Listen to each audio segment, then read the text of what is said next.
అందరికీ నమస్కారం. కథల పల్లకి ఛానల్కి స్వాగతం. ఇప్పుడు మనం ఎందుకే ఇలా పార్ట్ 6 విందాం.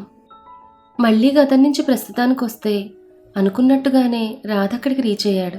పీటర్ ఇచ్చిన ఫొటోస్ ఆధారంగా రవి అండ్ టీమ్ ఆ షాపింగ్ మాల్కి వెళ్ళి అక్కడ సీసీటీవీ ఫుటేజ్ కలెక్ట్ చేసుకున్నారు. అది చిన్న విలేజ్ కావడంతో డీటెయిల్స్ అన్నీ ఈజీగానే దొరికాయి. రవి కలెక్ట్ చేసిన డీటెయిల్స్ అన్నీ దేవాకి మెసేజ్ చేసి దేవాని ఇంకా పీటర్ని కాన్ఫరెన్స్ కాల్లో కనెక్ట్ చేశాడు. చెప్పు రవి అని అన్నాడు దేవా. హలో సార్, మీరు ఇచ్చిన పిక్స్ ఆధారంగా కొన్ని డీటెయిల్స్ కలెక్ట్ చేసి మీకు పంపించాను, ఒకసారి చెక్ చేయండి. ఆ అమ్మాయి పేరు వల్లి, తనతో ఒక 5 years బాబున్నాడు. ఇక్కడే దగ్గరలో ఒక ఇంట్లో అద్దెకి వాళ్ళిద్దరు మాత్రమే ఉంటున్నారు. తన కాలేజీలో లెక్చరర్గా వర్క్ చేస్తోంది సార్. తన హస్బెండ్ డీటెయిల్స్ ఎక్కడా రివీల్ చేయలేదు. అతని డీటెయిల్స్ కోసం ట్రై చేస్తున్నాం. త్వరలోనే మీకు ఇన్ఫామ్ చేస్తాం. ఆ అమ్మాయి పిక్స్ ఇంకా బాబు పిక్స్ మీకు ఫార్వర్డ్ చేశాను, చూడండి సార్. Yeah okay Ravi. తను అక్కడికి రాకముందు ఎక్కడుండేవాళ్ళు? ఆమె ఎక్కడి నుంచి వచ్చింది? అండ్ ఆమె వర్క్ చేసే కాలేజ్కి వెళ్ళావా? తన సర్టిఫికేట్స్లో చూడండి తను ఏ కాలేజీలో చదివింది. చెక్ చేశాం సార్. తను హైదరాబాద్లో చదువుకుంది. ఈ కాలేజ్ నుంచి 2015 పాస్డ్ అవుట్ సార్. ఓహ్, అనుకున్నాను అదే కాలేజ్ అని. తన సర్టిఫికేట్లో పేరు చెప్పండి రవి. సార్, తన సర్టిఫికేట్లో పేరు శ్రీవల్లి. ఆ పేరు వినగానే దేవా కళ్ళల్లో నీళ్లతో పాటు కోపం, ఆనందం, బాధ అన్నీ ఒకేసారి వస్తుంటే ఓకే, నేను ఇమీడియట్గా స్టార్ట్ అవుతున్నాను అక్కడికి. అండ్ తన మీద నిఘా ఉంచండి. తనతో ఇంకెవరూ లేరా? పక్కాగా కనుక్కోండి. తను ఎక్కడికి వెళ్తోంది, ఏం చేస్తోంది, ఎవరెవరిని కలుస్తోంది, ఇంకా తన హస్బెండ్ డీటెయిల్స్ కావాలి నాకు అంటూ తడబడుతూ చెప్పాడు. ఓకే సార్, మీరు వచ్చేలోపు మాకు సాధ్యమైనంత కనుక్కుంటాం సార్. బాయ్ సార్ అని కాల్ కట్ చేశారు. మిస్వా మిసెస్వా ఏదో ఒకటి. మిస్ అమృత శ్రీవల్లి, వస్తున్నాను. ఇప్పుడు నా నుంచి ఎలా తప్పించుకుంటావో నేను చూస్తాను. అన్ని లెక్కలు తేల్చుకోవడానికే వస్తున్నాను అని అనుకుంటూనే మళ్ళీ గతం తాలూకు జ్ఞాపకాలు మనసులో మెదులుతూ ఉంటే కన్నీరు కూడా తన పని తాను చేస్తోంది. అలా జై దేవా ఒక్కరే అని జయదేవన్ తెలియగానే అమృత ఆనందంతో ఉక్కిరిబిక్కిరైంది. అలా వాళ్ల ప్రేమ ప్రయాణం సాగిపోతూ వచ్చింది. రాధా కూడా కృష్ణకి ప్రేమ గురించి కొత్త అర్థాలు చెబుతూ తను తెలుసుకుంటూ కృష్ణ ప్రేమను ఆనందంగా ఎంజాయ్ చేస్తూ ఉన్నాడు. కానీ కృష్ణకి ఎక్కడో ఏదో ఒక మూలన తన ఫాస్ట్ వెస్ట్రన్ లైఫ్ దానివల్ల రాధకి ఇంకా తనకి ఫ్యూచర్లో ఫ్యామిలీ లైఫ్లో ఏదైనా ప్రాబ్లం వస్తుందేమో అని రాధతో లవ్ని హార్ట్ఫుల్గా యాక్సెప్ట్ చేయలేకపోతుంది. అలా రోజులు గడుస్తున్నాయి. దేవా అండ్ రాధ స్టడీస్ కంప్లీట్ చేసుకుని వాళ్ళ నాన్న బిజినెస్ హ్యాండ్ ఓవర్ చేసుకున్నారు. ఒక మంచి రోజు చూసుకుని జైకి అమృతకి ఎంగేజ్మెంట్ డేట్ ఫిక్స్ చేశారు. కృష్ణ ఎందుకో తను అవాయిడ్ చేస్తున్నట్టు అనిపించింది రాధకి. ఎందుకంటే రాధ వచ్చిన ప్రతిసారి ఏదో ఒక వంకతో తను తప్పించుకుంటూ తిరుగుతోంది కృష్ణ. ఇక అసలు ఇలా కాదని, అసలు కృష్ణ మనసులో ఏముందో ఎలా అయినా తెలుసుకోవాలని కృష్ణని ఆ రోజు నైట్ పార్టీకి తీసుకెళ్లాడు రాధ. పార్టీ అంటేనే హ్యాపీగా ఫీల్ అయ్యే కృష్ణకి ఎందుకో అక్కడ ఉండడం నచ్చలేదు. ఇక్కడ బాలేదు, వెళ్ళిపోదాను రాధా అంటూ గోల పెడుతోంది. సరే అంటూ అక్కడి నుంచి వేరే చోటికి తీసుకెళ్తున్నాడు రాధ. రాధా, మళ్ళీ ఎక్కడికి తీసుకెళ్తున్నావు? ఇంటికి వెళ్ళిపోదాం అన్నది కృష్ణ. అబ్బా ప్లీజ్ అమ్మడు, నీతో టైం స్పెండ్ చేయాలని వస్తే నువ్వేంటి ఇలా అంటావు? ఏం మాట్లాడకుండా సైలెంట్గా కూర్చో అంటూ బైక్ డ్రైవ్ చేస్తూ ఒక ప్లేస్లో ఆపాడు. అక్కడి నుంచి నడుచుకుంటూ ఒక అందమైన వాటర్ ఫాల్స్ దగ్గర తీసుకెళ్లాడు. అది చూసిన కృష్ణ ఎక్సైట్ అయింది. వావ్ రాధా, చాలా బాగుందిరా ఈ ప్లేస్ అంటూ కృష్ణ చిన్నపిల్లలా ఎంజాయ్ చేస్తోంది. వాటర్ని చూడు, అంతేకాని వాటర్లో తడవద్దు అని రాధ ఎంత చెప్పినా వినకుండా కృష్ణ వాటర్లో తడుస్తూ రాధను కూడా తడిపేస్తోంది. ఓసే రాక్షసి, వాటర్లో తడవద్దని చెప్పినా వినకుండా నువ్వు తడిచిందే కాకుండా నన్ను కూడా తడిపేస్తావా? నీ పని చెప్తా నాగు అంటూ కృష్ణ మీద ఇంకా వాటర్ ఎక్కువ పోస్తున్నాడు రాధ.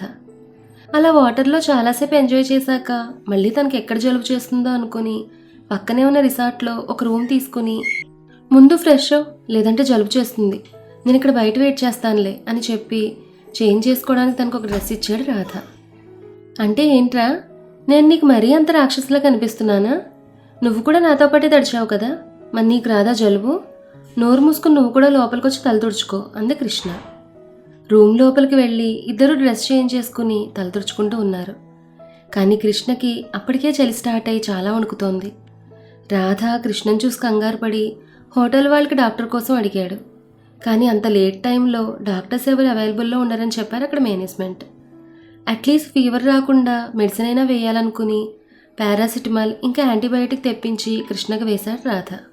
అయినా కూడా తనకు చలి తగ్గకపోవడంతో తనపై చాలా బ్లాంకెట్స్ కప్పాడు. అలా చేయడం వల్ల కృష్ణకు ఊపిరి తీసుకోవడం కష్టమవుతోంది. కానీ చలి మాత్రం తగ్గడం లేదు. ఇదంతా నా వల్లే, నేనే అనవసరంగా ఇక్కడ తీసుకొచ్చాను.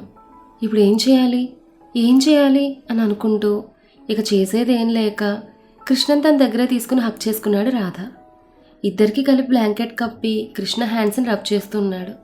తన ఫేస్ని గట్టిగా అదిమి పట్టుకున్నాడు. కానీ తన బాడీ అలానే షివర్ అవుతూ ఉంది. దాంతో కృష్ణని ఇంకా గట్టిగా అదిమి పట్టుకున్నాడు రాధ. తనకి బాడీ మొత్తం మసాజ్ చేస్తూ రబ్ చేస్తూ ఉన్నాడు.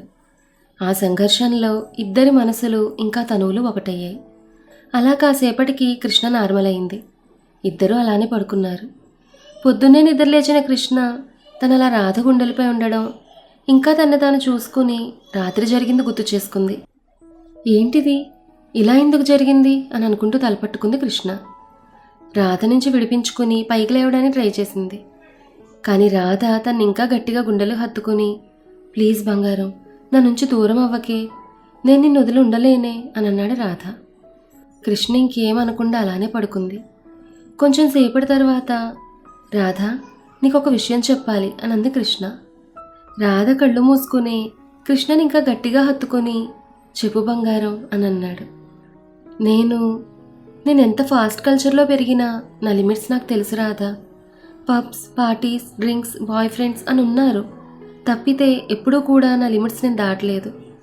స్పెషల్గా నిన్న నైట్ జరిగినట్టుగా అంటూ ఇంకేం మాట్లాడలేక తల కిందకి దించుకుంది కృష్ణ. రాధ వెంటనే కళ్ళు తెరిచి కృష్ణమోహన్ చేతిలోకి తీసుకుని, సారీరా, నిన్న నైట్ నిన్న అలా చూసి నాకేం చేయాలో అర్థం కాలేదు.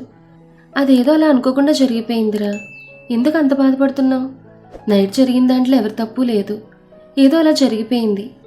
నీకు నా మీద నమ్మకం లేదా అమ్మడు? మన ఇంటికి వెళ్ళిన వెంటనే దేవా వాళ్లతో పాటు మన పెళ్ళి కూడా చేయించమని చెప్పేస్తానురా, నన్ను నమ్ము. అండ్ నీ పార్టీస్, పబ్స్, ఫ్రెండ్స్ గురించి నేను ఎప్పుడైనా తప్పుగా మాట్లాడానా? లేదు కదా బంగారం. మరెందుకు నాకు సంజాయిషి చెప్తున్నావు అన్నాడు రాధ.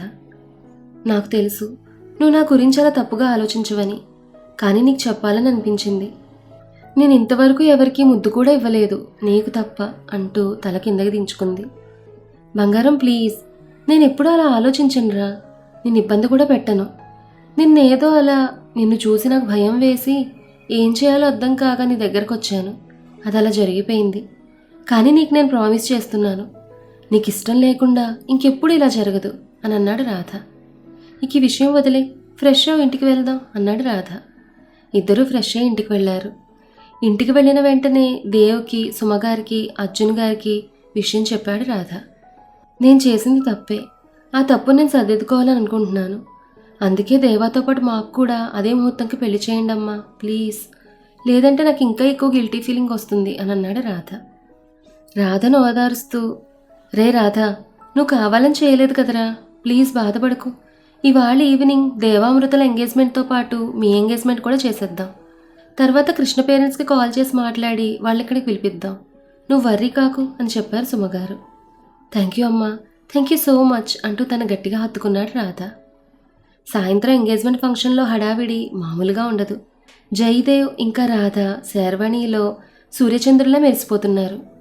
ఇటు అమృత ఇంకా కృష్ణ కూడా మేమేం తక్కువ కాదన్నట్టు పట్టు చీరల్లో దివి నుండి దిగొచ్చిన దేవకన్యలా తలుక్కుమంటున్నారు. జై వైపు హడావిడంతా జై మరదలు నిషాదే ఉంది.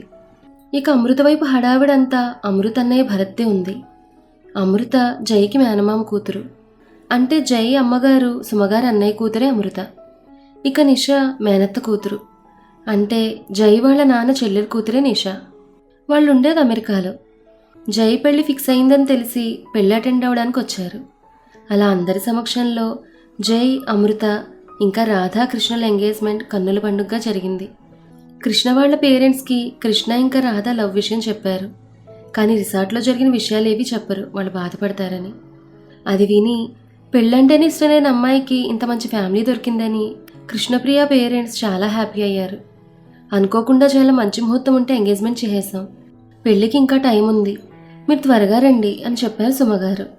తప్పకుండా వెంటనే బయలుదేరుతాం అని చెప్పింది కృష్ణప్రియ వాళ్ళ అమ్మ శాంతి. అనుకున్నట్టుగానే శాంతి కళ్యాణ్ గారు వాళ్ళ ప్రైవేట్ ఫ్లైట్లో ఇండియాకి స్టార్ట్ అయ్యారు. కృష్ణప్రియ పంపిన లొకేషన్ని బట్టి దేవా వాళ్ళ ఇంటికి రీచ్ అయ్యారు కృష్ణప్రియ పేరెంట్స్. శాంతి కళ్యాణ్ గారు లోపలికి వెళ్తూ ఎదురుగా ఉన్న సుమగాన్ని చూశారు. ఎర్రని చీరకి పసుపచ్చ బోర్డర్తో, మొహంపై పెద్ద బొట్టుతో, చేతి నిండా గాజులతో, గంధం పూసిన మొహంలో చెరగని చిరునవ్వుతో డెకరేషన్ పనులు చేయిస్తూ ఉంటే సాక్షాత్తు శ్రీ మహాలక్ష్మిని చూస్తున్నట్టు అనిపించింది శాంతికి. సుమగాన్ని చూడగానే వాళ్ళ అడుగు గుమ్మంలోనే ఆగిపోయింది. పక్క నుండి ఒక పనివాడు, అమ్మగారు గుమ్మంలో ఎవరో వచ్చున్నారు అని అనడంతో గుమ్మం వైపు చూసిన సుమగారికి శాంతి ఇంకా కళ్యాణ్ కనిపించారు.